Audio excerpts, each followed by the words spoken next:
Bueno, en primer lugar, decirles que afortunadamente ya es comisión ordinaria, no es comisión especial, entonces ya podemos dictaminar. En primer lugar, quisiera mostrarles un conjunto de libros que les dan a ver a ustedes la terrible ignorancia de de los que escribieron tanto la iniciativa por parte del Ejecutivo como por parte de un partido, o bueno, de unos diputados que se dicen de izquierda y que bueno, ni siquiera a Marx leyeron. Yo les envié una nota diciéndoles que si efectivamente a lo mejor ya no se necesitaba leer a Marx para ser de izquierda, que por lo menos les sugería que lo leyeran por cultura general.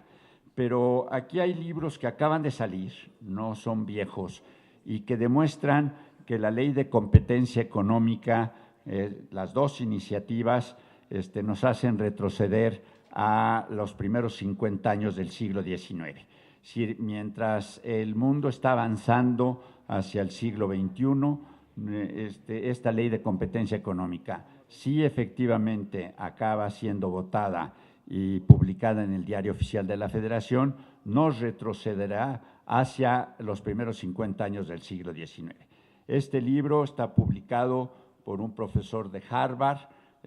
Bueno, es cierto que está en inglés, no ha sido traducido al español, pero yo creo que los señores que escribieron la ley pues estudiaron en Estados Unidos y deben haber aprendido el inglés.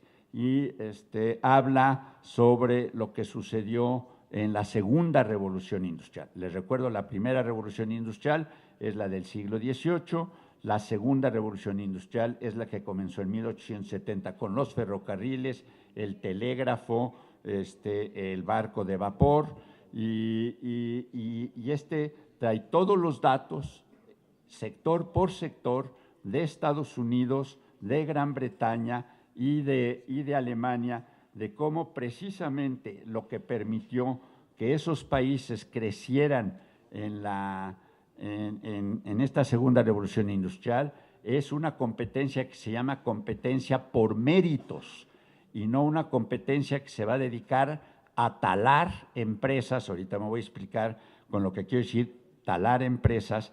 ¿Y qué quiere decir competencia por méritos?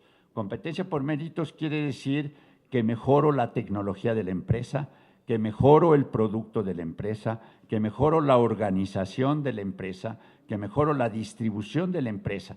Y entonces, efectivamente, así estoy compitiendo hacia arriba y no como la ley de competencia económica que quieren imponernos ahora en el Poder Legislativo, que quiere que la competencia sea hacia abajo, es decir, a hacernos todos chiquitos, a convertirnos en una economía liliputiense en vez de hacer que los micro, pequeños y medianos empresarios sean encadenados en cadenas de valor a las grandes empresas, como sucedió desde 1870 hasta 1970. Aquí también en este libro está una respuesta a una diputada de un partido que también presentó una iniciativa que alega lo que le llaman el Sherman Act de Estados Unidos. El Sherman Act prohibía los monopolios en 1890. Sin embargo, unos cuantos meses antes del Sherman Act, el estado de Nueva Jersey decretó una ley mediante la cual se podían tener los llamados holdings, es decir, las tenedoras de acciones. Entonces, Standard Oil, que fue dividido por el Sherman Act, unos cuantos años después se volvió otra vez a unir en una empresa tenedora y constituye a la fecha, o sea, 100 años después, una de las empresas petroleras, con otro nombre, más grandes del mundo. Aquí tengo otro libro que también desgraciadamente está en inglés, pero insisto, creo que deben saber inglés quienes escribieron estas leyes, que se llama China y la revolución global de los negocios.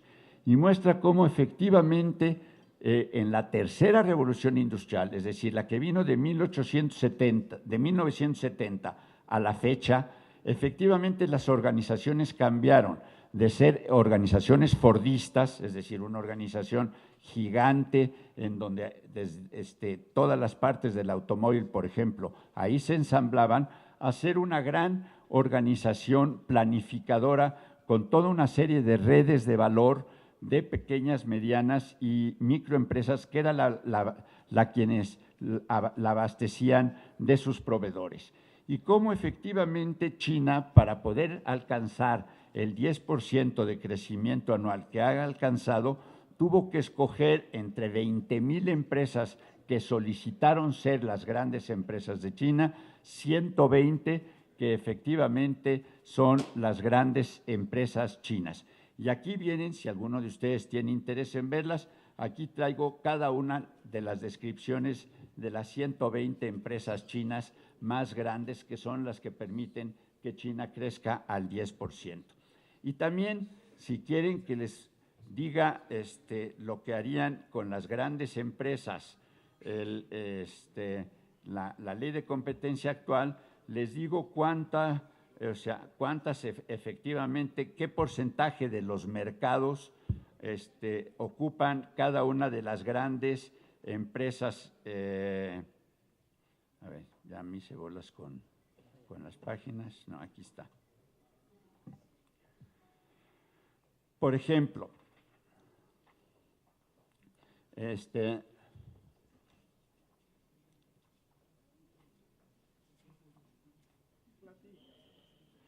bueno, a ver. 91.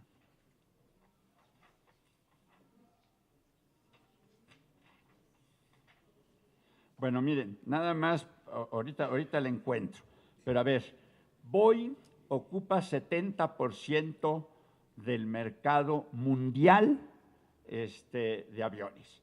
Si doña Alejandra Palacios y sus 6 amiguitos ocuparan una comisión de competencia económica a nivel mundial, destruiría Boeing y la dividiría en 3 partes.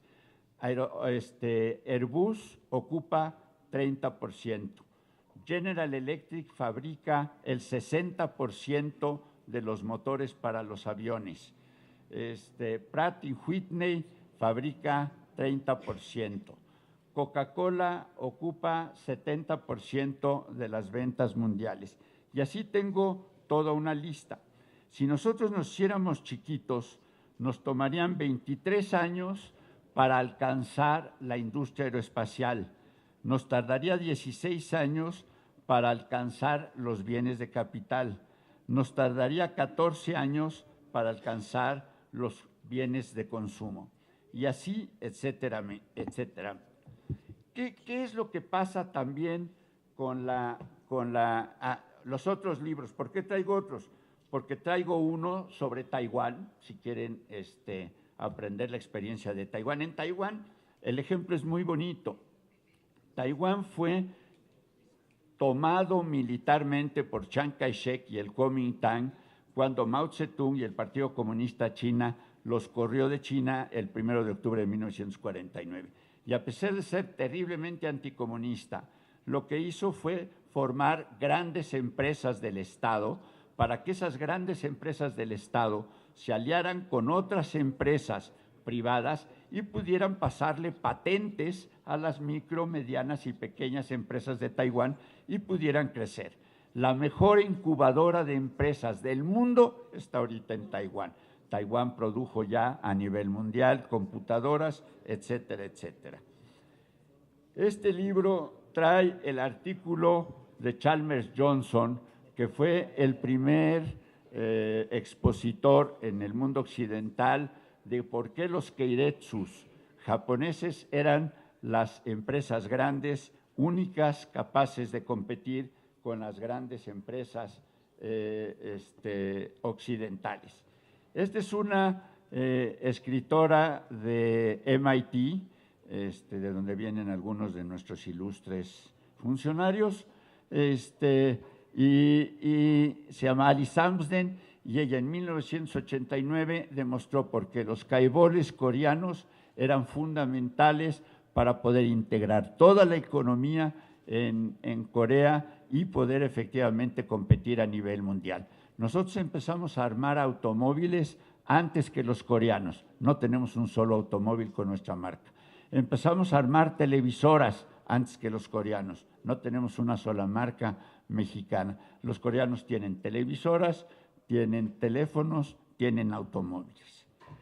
Este libro es de la misma Alice Amsden y nos muestra cómo efectivamente los países emergentes que desarrollaron su investigación y desarrollo por ellos mismos pudieron efectivamente generar desarrollo tecnológico y progreso técnico, mejores organizaciones. Y cómo los que dependemos del extranjero, como México, y trae el ejemplo de México, no hemos podido efectivamente avanzar. Y este es el que trae, este libro es el último, es de estos últimos años, es de un coreano que es profesor de Cambridge, que trae todo el milagro japonés. ¿Por qué les traigo estos libros? Porque verdaderamente me da pena que haya funcionarios que se atrevan a escribir una ley que afecta a toda la economía mexicana cuando ni siquiera se han puesto a leer qué es lo que está sucediendo a nivel mundial. Y esta gráfica que tengo aquí, qué pena que no se las puede traer más grande, no la hice yo, la hizo el secretario de Hacienda el 9 de mayo del año pasado. Y muestra exactamente el desastre de la economía mexicana. ¿Y por qué el desastre de la economía mexicana? Porque mientras de 1950 a 1980 aumentó nuestra productividad es decir, en 30 años aumentó 2.5 veces, de 1980 a la fecha ha decrecido a una tasa de 0.7%. Es decir, la productividad de la economía mexicana ahorita es inferior a la productividad de la economía de 1980. Y por eso no hemos podido crecer comparado con Corea, con Chile y con Irlanda. ¿Y qué es lo que le pasa a la ley de competencia económica? No tiene objetivo, no se presenta objetivo. Convirtieron a la competencia en un ícono, es su Dios, es su santo. Bueno, yo entiendo que en el box se necesita la competencia para ver quién es el campeón, pero la economía no es el box, ni es tampoco un torneo deportivo de ninguna naturaleza. Y la naturaleza misma de la competencia ha cambiado, y no lo digo yo, lo dicen todos estos libros. En Europa y en Estados Unidos no se llama competencia a secas, se llama competencia basada en méritos, que es toda la diferencia. ¿Cuáles son los méritos de la competencia que sirven en Estados Unidos y en Europa? El progreso técnico, la mejora tecnológica, la mejora organizacional, el inventar nuevos productos, el inventar nuevos procesos para la producción o para la distribución, e inclusive la marca reconocida por el público. Nada de eso tomó en cuenta la ley de competencia aquí en México. Y la ley que nosotros queremos presentar cuando efectivamente nos saquen del congelador, por cierto, hace mucho frío, llevamos ya muchos meses en el congelador y hace mucho frío, pero cuando nos saquen del congelador, ustedes nos van a decir quién los va a sacar del congelador y ustedes mismos se van a contestar la pregunta porque ustedes saben perfectamente bien quién mete al congelador y quién saca del congelador en este recinto. Y la diferencia de esa ley con la ley de competencia es total. Nosotros lo que proponemos es aumentar la productividad, no achicar las empresas. El problema de achicar las empresas no es nada más combatir los monopolios, es que cuando una de las iniciativas dice que ninguna de las empresas puede tener más de 25% del mercado, la verdad es que yo me pregunté, bueno, ¿y por qué le gustó el 25%? ¿Por qué no el 23% o el 27%? Y la única respuesta es como aquel cuento que me aprendí de chico, que una de las personas que hizo esa ley se ha de haber visto en el espejito y le ha de haber dicho, espejito, espejito, ¿quién es la mujer más hermosa de esta Cámara de Diputados. Y le contestó, tú, diputada, que tienes 25 años. Y entonces por eso le gustó el número 25, por eso le gustó el número 25, pero no tiene ninguna racionalidad, ninguna, en ninguna parte del mundo se fija una cifra en donde efectivamente hasta ahí puede llegar la dominación del mercado. Pero déjenme ponerles ejemplos terribles. Por ejemplo, para el gluten. Hay gentes que son alérgicas al gluten. Hay una sola empresita chiquitita que produce el antialérgico para el gluten. Bueno, es monopólica, pero es chiquitita. Van a ir tras ella y la van a aniquilar. Y toda la gente que sufre de gluten se va a quedar sin su antibiótico. Y esa es chiquita, no es grandota, pero es monopólica porque es la única empresa que fabrica antialérgicos contra el gluten. Igual pasa con la diabetes. No hay muchas empresas que producen lo que se necesita, no estoy hablando de insulina, sino lo que necesitan tomar los diabéticos para que puedan sentirse mejor. Son puras empresas pequeñas, pero producen más del 25%. Entonces también las van a acabar, aunque sean pequeñas empresas. ¿Cuáles serían entonces las barreras a la competencia que nosotros estimaríamos correctas y no las que la ley de competencia económica actual estima correctas? No es el tamaño, es si efectivamente generaste mayor tecnología, si efectivamente produjiste un mejor producto, un mejor servicio, si efectivamente tienes una mejor organización, si efectivamente tienes una mayor distribución. A ver, Bimbo, no tengo nada que ver con los Servitje, al contrario, fui enemigo de los Servitje porque don Roberto Servitje apoyó a Calderón, pero si dividen a Bimbo, perdónenme, Bimbo llega a las zonas afectadas con el sistema D3 antes que el ejército. Entonces, ¿qué? La van a dividir en 4 y vamos a comer ahora, ¿qué? Pan de caja gringo. Es decir, no han pensado en las consecuencias. Si lo que querían era pegarle a las televisoras y a Ferrocarril, órale, hagan una ley de competencia contra la comunicación, pero no una ley de competencia que abarque todos los sectores del mercado.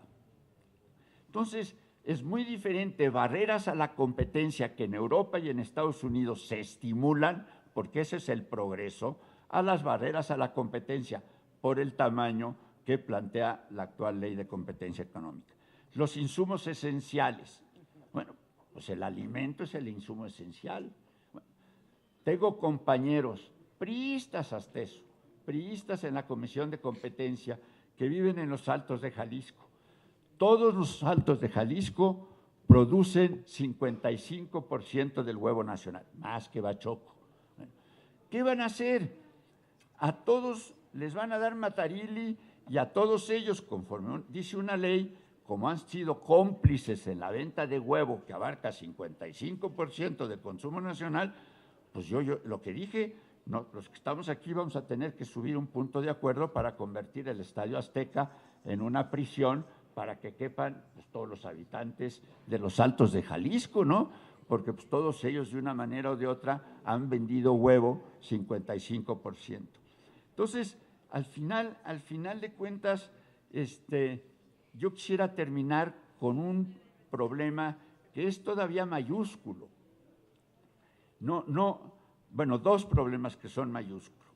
¿Cómo demonios, es decir, viola todo el derecho si yo efectivamente tengo la posibilidad ex ante de investigarte porque presumo que tienes monopolio y te condeno y ordeno la desincorporación de tus acciones cuando no te doy ni siquiera la más mínima posibilidad de que te defiendas? Eso está en la ley. O sea, rompe todos los preceptos de defensa, todos los preceptos constitucionales del derecho. Y la última, que es peor, acaba con el artículo 40 de la Constitución.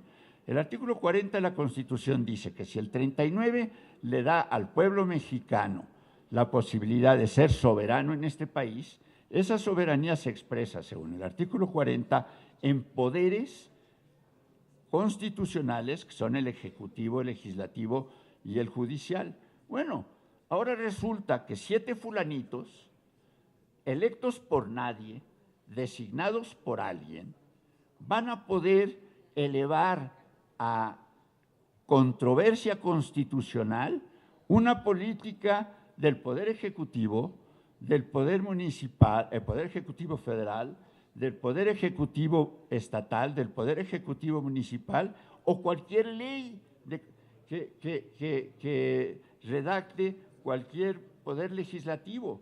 Bueno, entonces vamos a tener a 7 fulanitos constituyendo una institución por arriba.